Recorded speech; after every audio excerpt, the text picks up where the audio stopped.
Perkenalkan, saya Rashil bin Al-Ashrafi dari Fakultas Sastra dan Bahasa, jurusan Sastra Inggris, Universitas Kristen Indonesia. Pada kesempatan kali ini, saya akan mempresentasikan tulisan atau artikel ilmiah saya yang berjudul Hiperrealitas dalam Budaya Teknologi Masyarakat Indonesia. Struktur tulisan di sini berkaitan pada latar belakang, masalah, hipotesis, dan tujuan. Di dalam latar belakang, ini terkait pada peran budaya teknologi di dalam masyarakat Indonesia. Dewasa ini, acap kali kita mendengar dan melihat bagaimana konsekuensi dari budaya teknologi di dalam masyarakat Indonesia. Dalam peranannya, budaya teknologi membawa suatu konsekuensi yang positif. Sebagai contoh, budaya teknologi memberikan kita wadah dalam berinteraksi, menggali, menampung, serta memilah-milih berbagai sumber informasi. Budaya teknologi membuat masyarakat Indonesia dapat dengan mudah mengakses berbagai macam situs di internet untuk mengisi kebutuhan ataupun melengkapi jalannya aktivitas mereka. Oleh karenanya, masyarakat Indonesia saat ini sudah melek teknologi. Namun, seiring berjalannya waktu, dengan kepiawaian tiap individu tersebut justru menjerumuskan pada hal-hal yang negatif, yang selanjutnya akan menjadi sebuah masalah. Masalahnya adalah budaya teknologi mengancam kesadaran masyarakat. Nah, dalam budaya teknologi pula, terdapat tendensi yang tersaji atas perkembangan zaman dan arus digitalisasi. Di antara tendensi tersebut, salah satu contoh konkretnya adalah bahwa masyarakat tidak lagi menghiraukan kehidupan sosialnya, melainkan telah menjadi seorang individu yang kehilangan eksistensinya dalam kehidupan bermasyarakat, dan memilih tinggal di kehidupan yang maya. Tendensi tersebut kemudian berlanjut pada tahap yang bisa dikatakan mengenaskan, yaitu masyarakat terjangkit hiperrealitas. Hipotesis yang saya dapatkan di sini adalah bahwasannya ketidakberdayaannya masyarakat terhadap arus digitalisasi budaya teknologi. Dapat dikatakan bahwasannya masyarakat Indonesia telah hatam atau yang telah tadi disinggungkan telah melek teknologi, akan tetapi tidak jarang pula masyarakat belum cekatan dalam memilah-milah suatu informasi atau data yang disuguhkan oleh budaya teknologi, hingga pada akhirnya masyarakat tersebut terjangkit suatu kondisi sosial yang cukup prihatin, yaitu masyarakat terjangkit hiperrealitas atas budaya teknologi di tengah arus digitalisasi. Nah, arus digitalisasi ini yang nantinya menjadi penghantar bagi seseorang untuk masuk ke dalam sebuah arena ilusi realitas yang akan mengaburkan pandangan seseorang terhadap realitas sesungguhnya. Tujuan dari tulisan ini yaitu ingin menunjukkan kondisi masyarakat atas kemajuan budaya teknologi serta antisipasi atas hiperrealitas. Setelah dari sini kita akan masuk ke definisi konsep. Apa itu hiperrealitas? Singkatnya, hiperrealitas merupakan suatu kondisi di mana fantasi lebih menarik daripada kenyataan.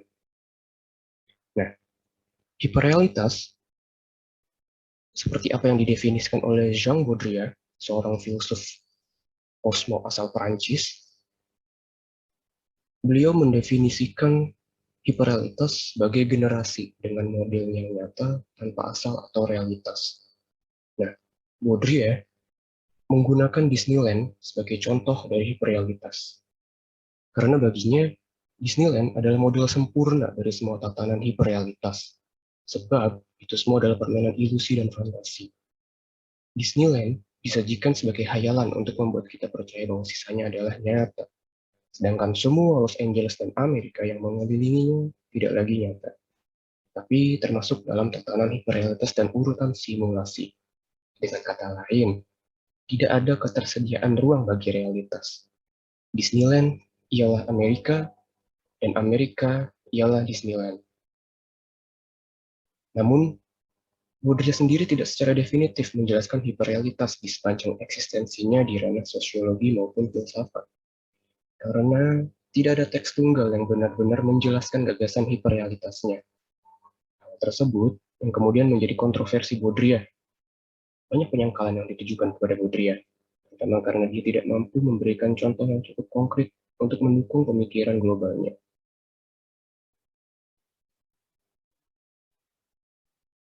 Di sini saya menggunakan metode kualitatif dengan pembacaan dekat dan kajian pustaka. Ya, selanjutnya kita masuk pada bagian isi atau pembahasan. Di sini pada apa yang tertera di PowerPoint hanyalah poin-poinnya saja karena tidak mungkin saya masukkan keseluruhan tulisan saya.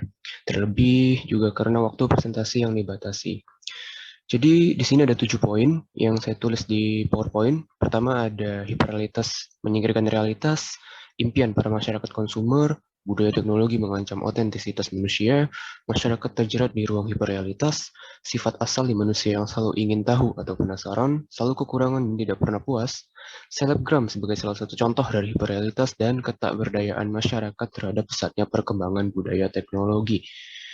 Nah, dari ketujuh poin ini dapat dikatakan bahwa kecanggihan teknologi dapat membuat individu tenggelam di dalam lautan budaya teknologi. Nah, hal ini yang pada tingkat selanjutnya itu menimbulkan efek ketidaksadaran terhadap segala sesuatu yang fiksi.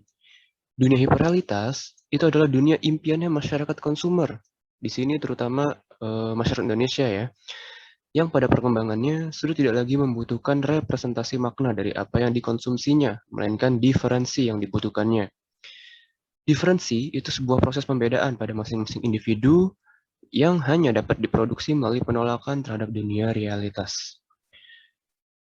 Dengan mengubah fantasi, ilusi, dan fiksi, itu menjadi seolah-olah nyata.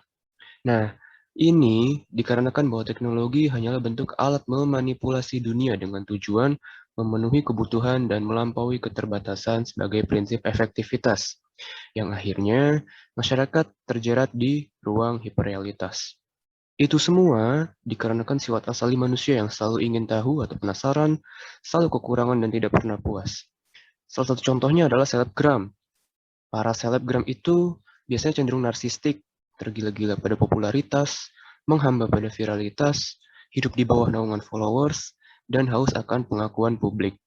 Nah, inilah yang disebut pada poin terakhir yaitu ketakberdayaan masyarakat terhadap pesatnya perkembangan budaya teknologi.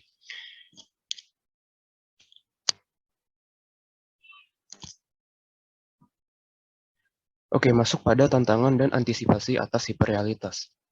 Tantangannya adalah penguasaan terhadap teknologi dapat menggiring masyarakat ke suatu realitas yang tidak lagi asli, alias hiperrealitas.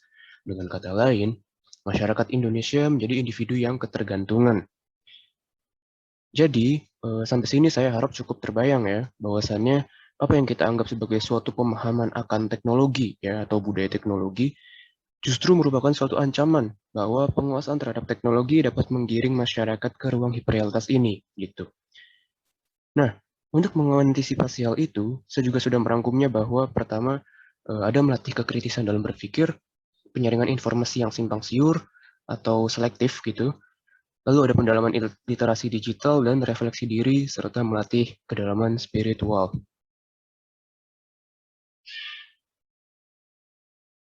Jadi itu ya tantangan dan antisipasi atas hiperrealitas. Nah, terakhir kesimpulan. Ini saya bacakan saja ya, karena seperti yang sudah saya bilang waktunya terbatas. Jadi kesimpulannya adalah budaya teknologi tidak sepenuhnya berdampak positif. Adaptasi digital serampangan adalah contoh terbaik dari minimnya pola pikir masyarakat dalam menyikapi suatu perkembangan budaya teknologi. Hingga pada akhirnya, masyarakat terjebak di dalam ruang hiperrealitas. Ya, oke. Baik. Mungkin itu saja yang bisa saya sampaikan. Mohon maaf kalau ada salah kata atau pemahaman saya yang kurang lengkap atau kurang jauh. Saran, kritik, tambahan, atau apapun itu dipersilakan. Saya akan senang jika ada hal itu, karena justru disitulah suatu proses pembelajaran yang sesungguhnya. Terima kasih, sampai jumpa.